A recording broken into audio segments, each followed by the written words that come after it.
Você com certeza já reparou que os paletós e os blazers costumam ter 2 botões. Existem alguns modelos antigos com 3 botões e alguns modelos atuais com 1 botão apenas. Mas em geral, quase todos eles são de 2 botões. Então, alguns homens imaginam, bom, se existem 2 botões, então é para fechar os dois, né? O que faz todo sentido. Mas por incrível que pareça, a resposta é não. O certo é sempre deixar o segundo botão aberto. E quando eu falo segundo botão, eu falo de baixo. Essa é uma daquelas regras peculiares da moda masculina que eu vou explicar hoje para vocês. Bora voltar um pouquinho na história para entender isso então. O terno moderno, vamos dizer assim, surgiu no final do século XIX. E eu digo moderno entre aspas porque ele não era moderno para os padrões de hoje. Mas como os homens na época tinham o hábito de usar casaca, que é mais alongada na parte de trás, a chegada dos paletós mais curtos foi uma grande inovação para aquele período histórico. E no começo o normal era ou deixar o paletó aberto com o colete por baixo se destacando, ou fechar todos os botões. Se fossem 2, fechar 2 botões, se fossem 3, fechar 3 botões e assim por diante. Às vezes tinha até mais. E isso é uma questão lógica, né, senhores? Se fosse para deixar algum dos botões abertos, era mais fácil o alfaiate não colocar de uma vez. Olha só essas imagens do começo do século XX que eu separei aqui. Essa aqui é a famosa casaca. Então ela é bem alongada, ela às vezes chega até a linha do joelho ou pelo menos até a metade da coxa. Antigamente era assim que os homens se vestiam. Eles colocavam essa casaca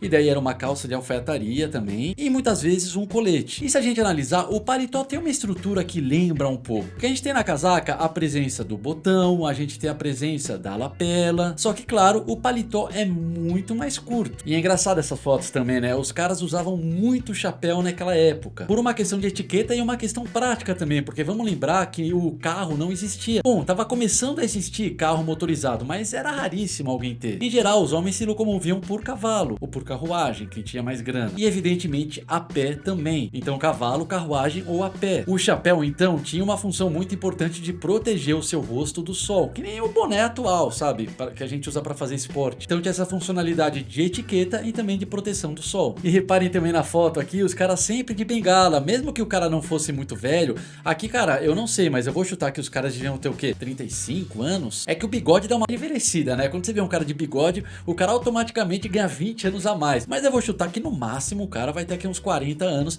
e tava lá de bengala, por uma questão de etiqueta. Mas enfim, já tô começando a divagar sobre o assunto. O importante é a casaca, tá? Reparem no uso da casaca, que depois ia dar lugar pro terno moderno, como a gente tá falando. E de agora vamos para as outras fotos que eu separei, que é os homens já usando o terno no começo do século, mas com todos os botões fechados. Então nessa foto aqui a gente tem aquele caso, que é o homem com todos os botões abertos e o colete por baixo, e do lado dele tá um outro homem com os 2 botões fechados. Só lembrando que o padrão atual também de etiqueta na moda masculina, assim como é deixar o último botão do paletó aberto, é também deixar o último botão do colete. Naquela época não tinha isso, evidentemente, como vocês estão vendo. E aqui embaixo eu peguei uma ilustração que é de 1915, olha só que legal. Então a gente tá falando de ternos de 3 botões e os 3 abotoados. Era assim que os homens se vestiam na época. E faz todo sentido, vamos ser sinceros. Tem 3 botões, fecha 3 botões. Tem 2 botões, fecha 2 botões. Quando foi então que esse hábito mudou? Ou melhor dizendo, por que ele mudou? Tudo começou como uma tendência que com o tempo se estabeleceu como uma regra geral da moda. Se a gente pegar aquela época de 1900, o rei da Inglaterra era um dos homens mais influentes e poderosos do mundo. Talvez ele era o mais. Isso porque a Inglaterra controlava um império imenso ao redor do mundo todo. As pessoas inclusive diziam que o sol nunca se põe no Império Britânico, porque eles tinham domínios em todos os continentes do planeta. Quando o sol estava se pondo num território inglês específico, ele já estava nascendo em outro. Por causa desse poder e desse prestígio, o rei da Inglaterra era a maior referência de moda masculina do planeta. Até porque a gente está falando no período pré-Hollywood. Depois, com a popularização do cinema, isso mudou demais. Mas aqui em 1900, o rei da Inglaterra era a grande referência de moda. Então, quando um homem queria saber como se vestir bem, ele olhava para o rei da Inglaterra. E na primeira década de 1900, o monarca britânico era o Eduardo VII, e ele não estava numa forma física muito bacana, como a gente pode ver aqui na foto. Olha só o retrato da coroação dele em 1902. Então, conforme o Eduardo VII foi ganhando peso, o que ele precisou fazer para entrar ali nos paletós que ele tinha? Deixar o último botão do paletó ou da casaca aberto, pro tecido não apertar na barriga dele. Ele não fazia isso sempre, tá? Como a gente pode ver nessa outra foto. Era um hábito mais funcional, digamos assim. Quando o paletó estava apertando muito, ou a casaca, ele pegava e abria um botãozinho a mais. Então a gente tá falando de uma motivação muito por conforto físico. Aí, imagina só o que acontece quando o homem mais influente do mundo aparece com um look diferente, as pessoas começam a copiar, simples assim. Essa é a principal teoria defendida pelos historiadores da moda sobre como os homens começaram a usar o segundo botão do paletó aberto, ou da casaca. Só que a moda não é tão linear como algumas pessoas imaginam. Mesmo depois da morte do Eduardo VII, em 1910, muitos homens continuaram usando os dois botões fechados. Um exemplo famoso é o Duque de Windsor, neto do Eduardo VII. Ele usava direto esse look com os dois botões fechados. Se a gente analisar as fotos e as ilustrações ali dos anos 1920, 1930,